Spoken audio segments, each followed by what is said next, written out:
Dans le centre de Khartoum et dans la ville voisine d'Omdurman, les commerçants rouvrent leurs boutiques et les clients reviennent peu à peu.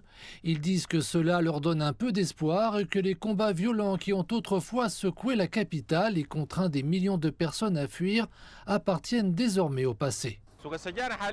Le marché Al-Sajana commence à se redresser, ce qui est une évolution positive. Nous sommes à présent sortis d'une phase très dangereuse. Pendant la guerre, nos marchandises ont été volées, mais nous avons commencé à revenir et à rouvrir nos magasins. Pour d'autres, la reprise du commerce apporte un sentiment de normalité. L'activité du marché a repris de manière abondante, en particulier à Omdurman. Ces zones ont connu une reprise, comme si Omdurman était revenu à son état d'avant-guerre.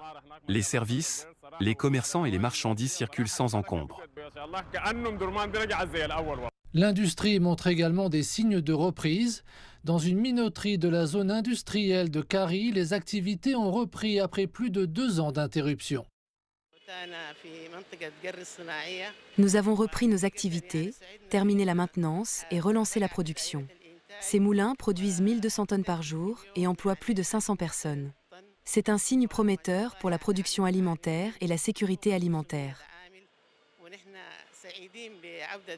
Mais les économistes mettent en garde, estimant que ces améliorations s'inscrivent dans un contexte de pertes massives. Ils ajoutent que de nombreuses entreprises auront besoin d'un soutien considérable pour se remettre sur pied.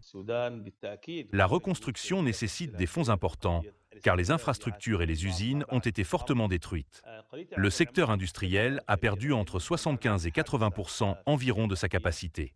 Les secteurs de l'électricité, de la banque, de l'éducation et de la santé ont également été gravement touchés. Les pertes liées à la guerre sont estimées à pas moins de 200 milliards de dollars. Selon les analystes, si les marchés et certains services reprennent, la faiblesse de la monnaie, les infrastructures endommagées et la perturbation du système bancaire continuent de peser lourdement sur la reprise économique générale soudanaise. D'autre part, des combats acharnés se poursuivent dans de nombreuses autres régions du pays, alors que l'armée et les unités paramilitaires des forces de soutien rapide continuent de se disputer le pouvoir et le territoire.